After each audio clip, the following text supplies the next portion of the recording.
Aurelia will rush over to Leon, slowing down as she gets a bit closer, seeing that Dwohurim is already trying things that aren't exactly working. He sort of leans back, looks up at the two, looks around, hopes to find Tempus being here, and then he suddenly feels very, very alone. Since, well, she looks at Leon, says it's too late.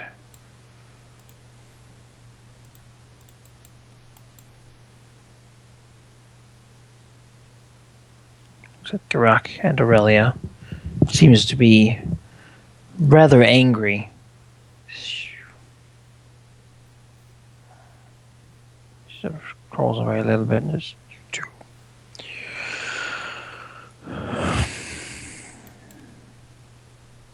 You did this. I did try to help him, but they're mind magic.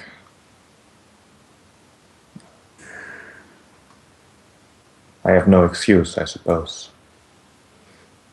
Not that excuses matter in this situation.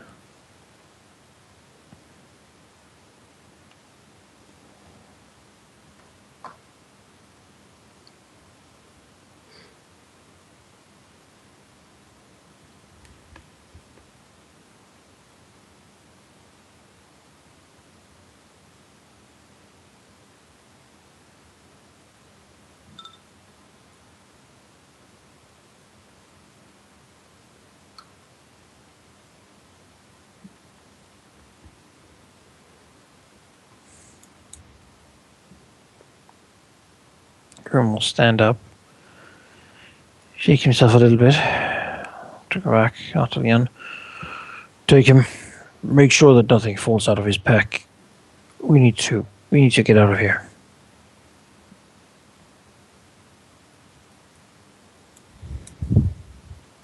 Aye, we do. Alright, I'll step over here. you can carry Leon just fine.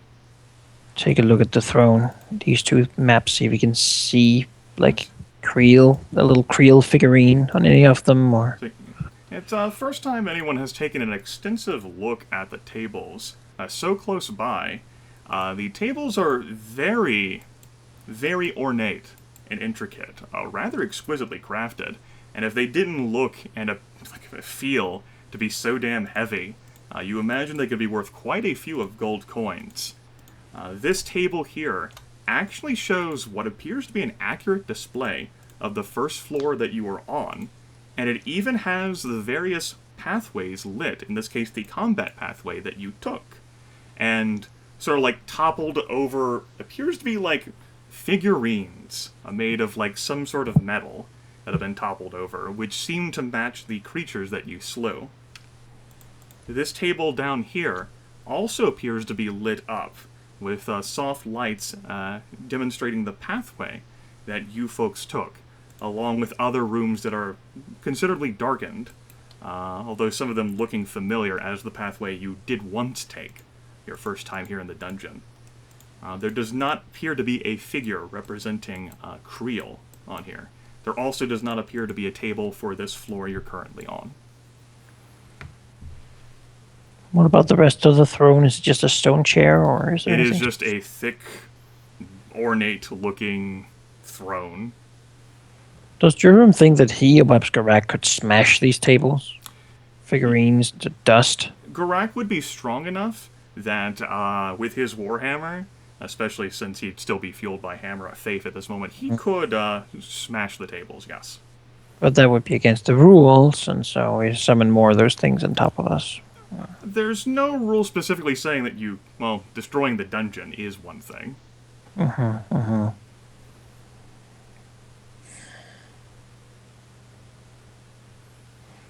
regardless, I suppose the first thing I actually should be doing is spend recoveries. You can certainly take the opportunity to have a quick rest. You will not be disturbed.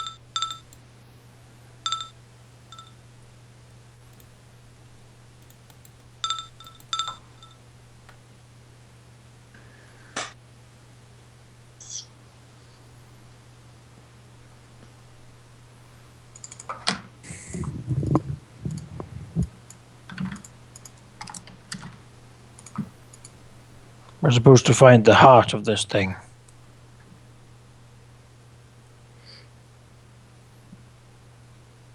Do you know if the heart is an object or whether it is the Can be creature anything. itself? Can be anything. You look up the stairs. It is a small staircase heading down. So go first. You walk through the door behind the opulent throne, your feet squelching against the malleable floor. Beyond is another staircase, albeit a short one. The pulsating walls open into a fleshy cavern, inside which is a grisly horror. Positioned along the walls are 37 bodies, once humanoid, perhaps adventurers, just like yourselves. They've suffered gruesome injuries, maimed, with missing arms and legs, twisted beyond repair. Yet still, these torsos and heads breathe. Thick tubes run from the living wall into noses and chests, pumping viscous fluid. They're alive. Within the center of the room, a monolith of black topaz towers above a mound of traveling accessories. Golden runes are carved into this massive gemstone, their script unfamiliar at first glance. Geráck, this room's exceptionally pungent for you, enough to make you dizzy and nearly fall unconscious. You've never encountered a gemstone this massive, and its odors assail your mind. Not enough to cause any sort of like mechanical pains, but it's just an overwhelming smell from the black topaz in the middle of the room. Dwohurim will take a look at the people. They seem to be able. Could we save them? Suppose you can use half of your magical background and do like some sort of like medical like checkup on these guys and girls, adventurers.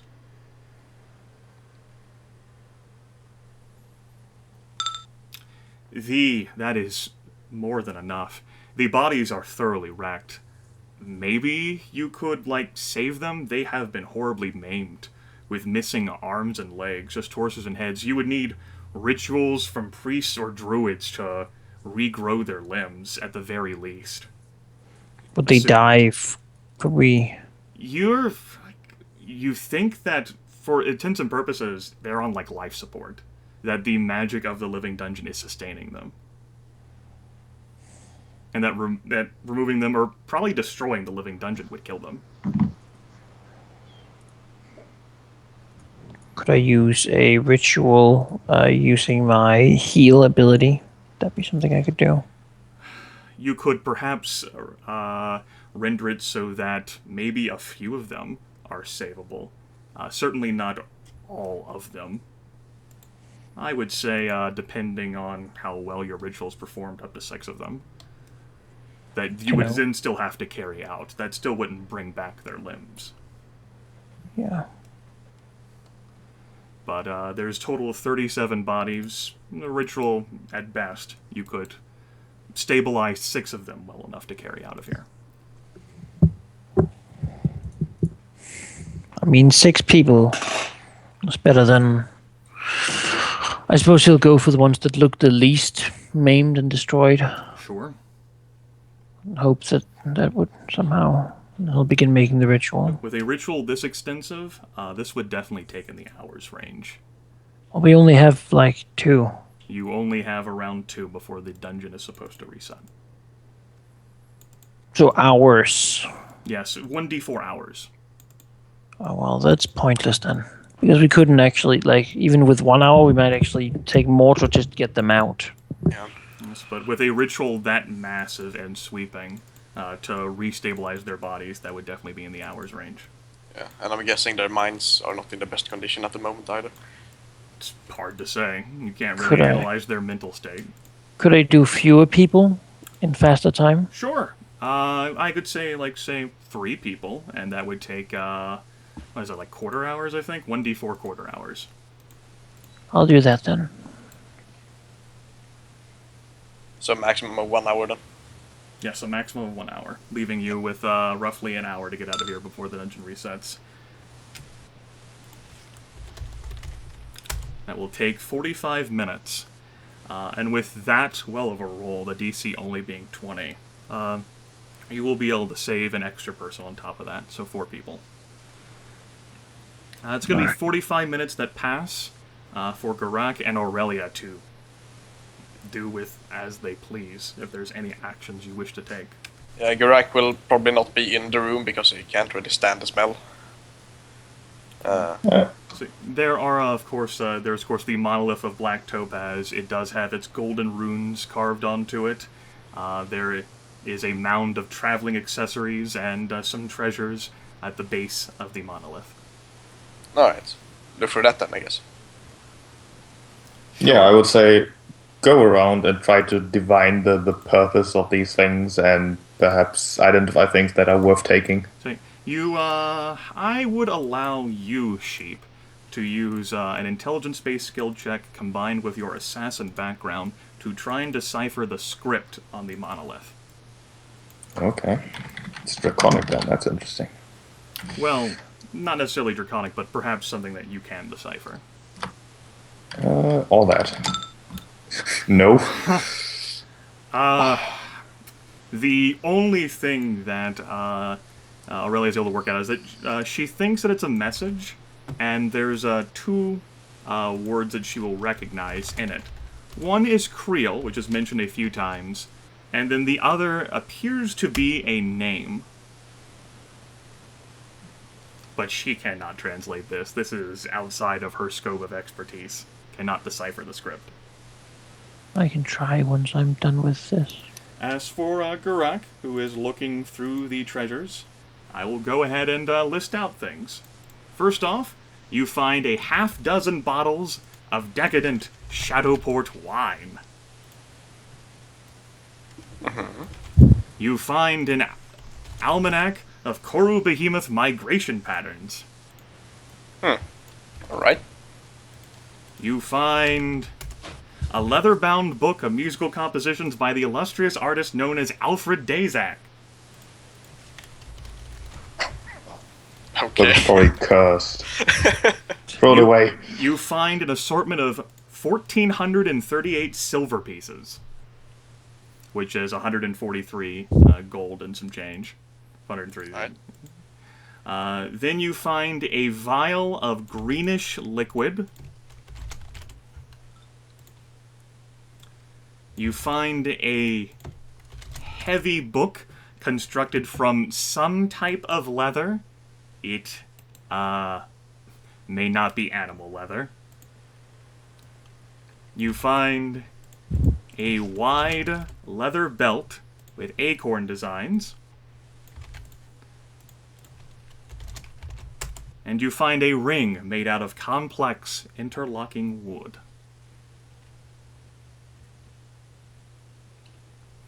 Alright. I guess Geráck will pick up all of these things, making sure not to touch any of them with his bare hands. Okay. And he Aurelia will, would... Sorry, go ahead. yeah, I would say he would carry them for now unless anyone wants something specific.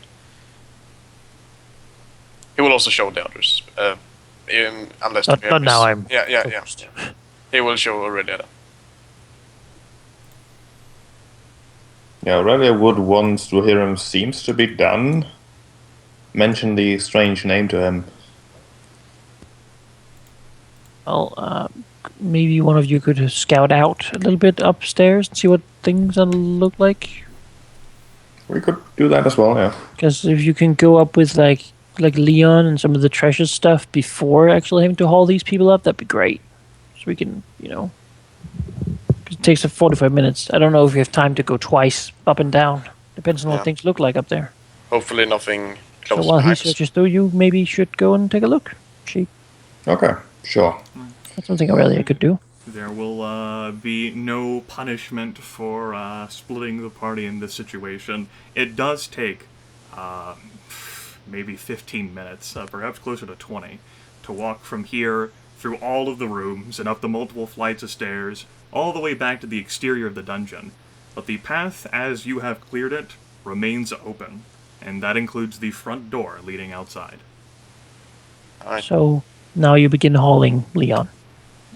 Yeah. See. And you, Manaki, will not need to roll a decipher script check. Your magic item, Hiram's Hall, will help you with this. Ooh. For it can read these words. And this is something that you can read out loud to the others if you so desire whenever they make it back from their trek.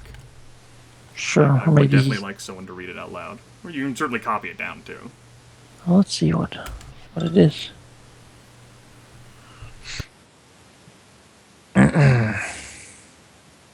All right. Well, I suppose I'll read it. I'll copy it first to make sure that I never lose it. Seems to be a good way to do things.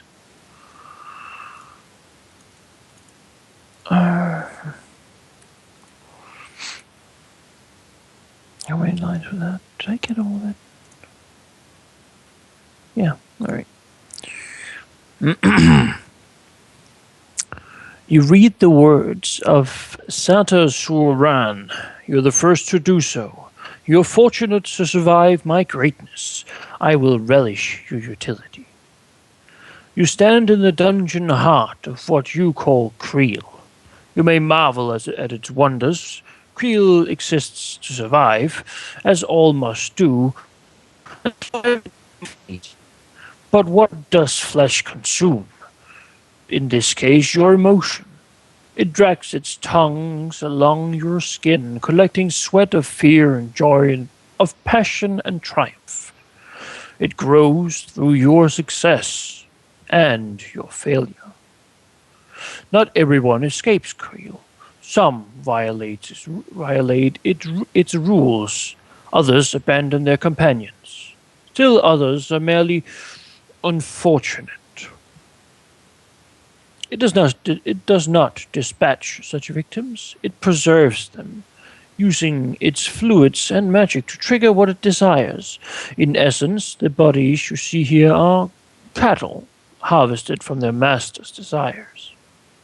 You undoubtedly will deny the secret song of fertile flesh. You will race this center, consuming the lives within, and consider your sojourn a success. Yet your victory is tarnished. I dwelled in this dungeon, but I live without. Creel and I were symbiotes, but both may survive in absence of the other. Can you say the same? I will savor your decision, as shall all fencers. The Hiram's Hall magic item, however, doesn't really have any input on what a flenser is. It just translated the script. Some sort of deep world monster.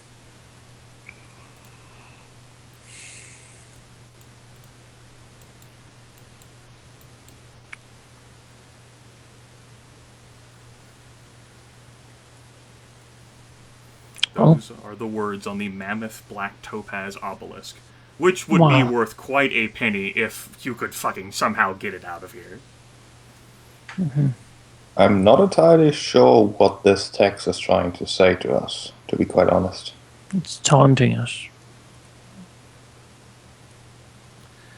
Hiram's Hall will suggest that based on the text, however, this is actually the dungeon heart. And setting fire to like this entire room and killing these people, it suspects will actually slay the living dungeon. It uses people to, and these emotions to feed itself.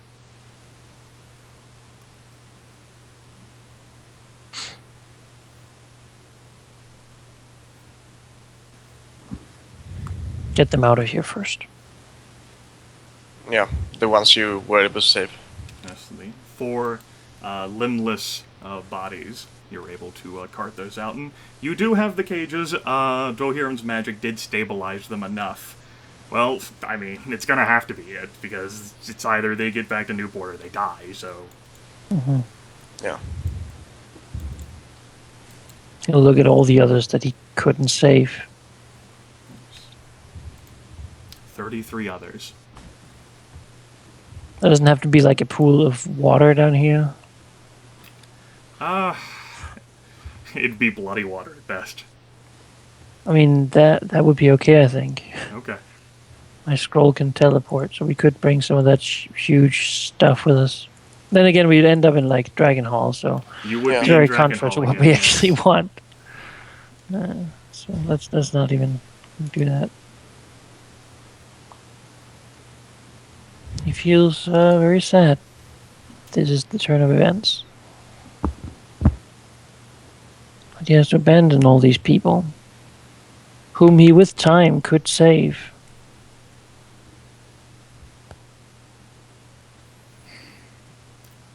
But he can't let Leon's death be sort of undone and made to be in vain by simply leaving and waiting to another day to slowly fight. He doesn't have that kind of time, and like next time we attack, we will be weaker, but there's nothing promising that it will be as weaker as well.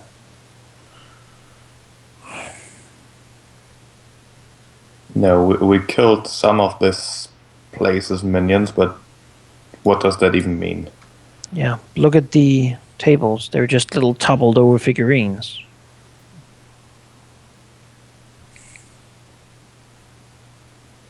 Right now, it would not do anything else. But he can't do it alone.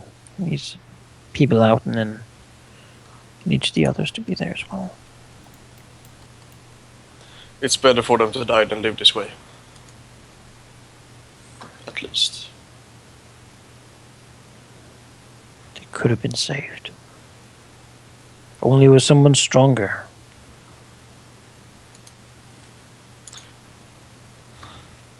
We at least saved some of them. A hollow victory. And no one else will be hung up on this wall anymore.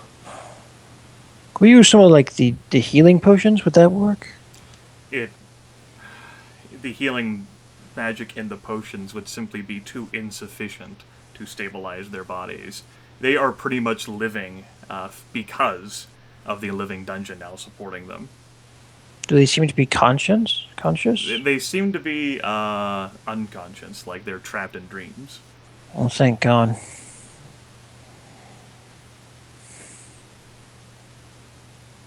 Just sort of nod.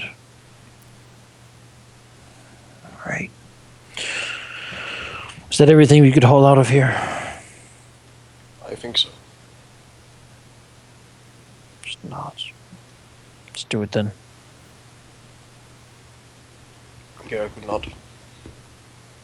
There will begin to light. Man, looks to Aurelia and say, could you...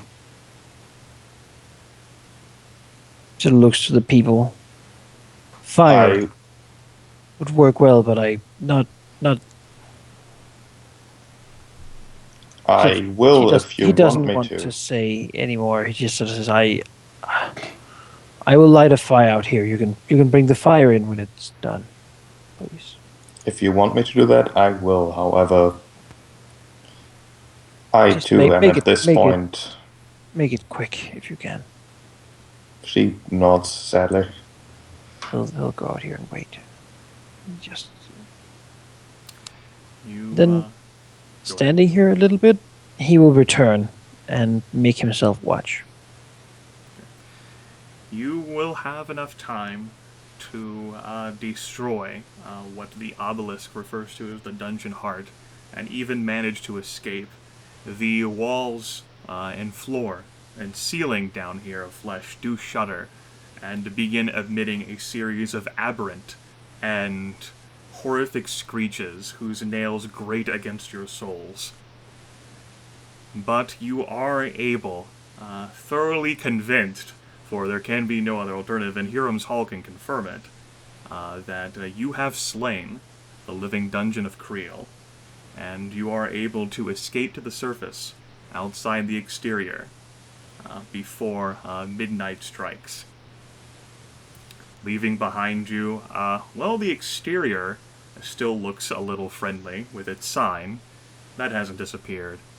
But the magic of the place, the humming walls and doors, it's all gone.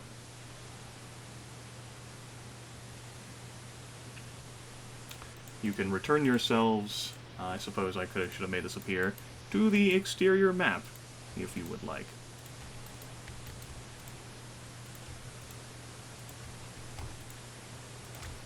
I'll go ahead and delete your excess tokens.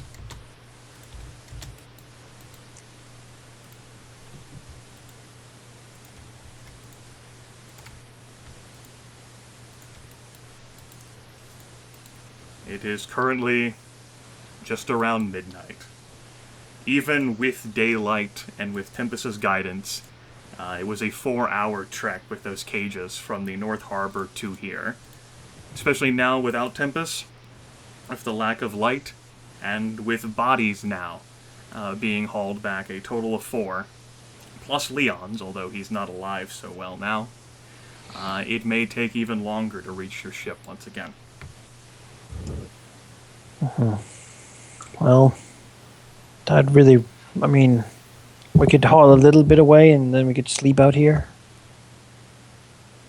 We could. I don't think we are necessarily in a hurry right now. Some time to reflect upon what Could happened be. I don't know might if be it's good. going to blow up or if it's going to lay there or... Hiram's hull will whisper in Dwohurim's head that despite the living dungeon having been slain, it doesn't think that any other monsters that might be plaguing the island were killed too. That's not how living dungeons work. We should go away because, you know, we destroyed the base, but they're still probably around. That's I true. suppose we have to trek back. That's just the sentient magic items advice. It genuinely doesn't know. There's a dwarf. He knows that these magic items are pretty damn smart. Yeah. I guess we'll try to keep in our old tracks, so to speak. Yes, your old tracks will certainly exist. It will be a long and arduous journey back in the dim lights, with the howling off in the far distances, but nothing immediately on top of you. As you make your way back slowly, with your burden of bodies, the equipment that you've saved, and the knowledge that you have succeeded in slaying the living dungeon. I have, well, before I make the new map available, I'll describe. It does take an extensive amount of time to make your way back. Your bodies are heavily fatigued and sore, and the sun is beginning to peek out on the edge of the horizon. But with care and diligence, and perhaps some luck as well, because the gods know you might need it, you make your way back to the northern harbor shore. The grass gives way to the sand of the beach and to the choppy waters of the sea as you look out on your boat that's docked at the old, dilapidated harbor. There is a small little campsite near the abandoned pier where a fire once was, but there's not even much smoke emitting from it, and still there are smears of blood upon the sand. You can transfer to the Creel North Harbor map now.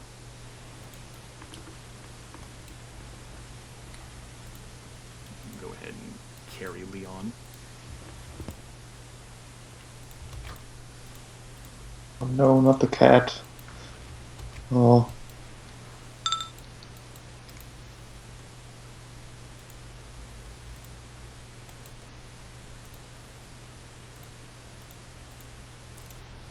Yes.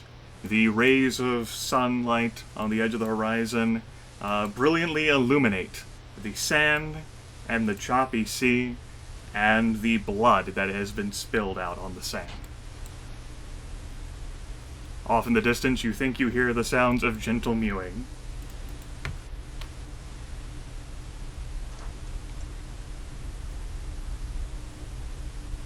And hopefully the train does not blow its horn. Now the challenge it. So what are we seeing here? Just an empty campsite, an empty dock, and most things that should be here missing. Yes, that is exactly what you're seeing at initial glance. The grass giving away to the beach sand, where you imagine perhaps the sailors had stayed or at least built a fire around here. And there's footprints all over the place in the sand, where you imagine the 8 or 9 sailors had basically waited out the entire afternoon and night. Are there any other things in the sand that we can find? You can make a search through sand skill check. Just go around looking basically if you see any like equipment. Any corpses? Yeah, that too.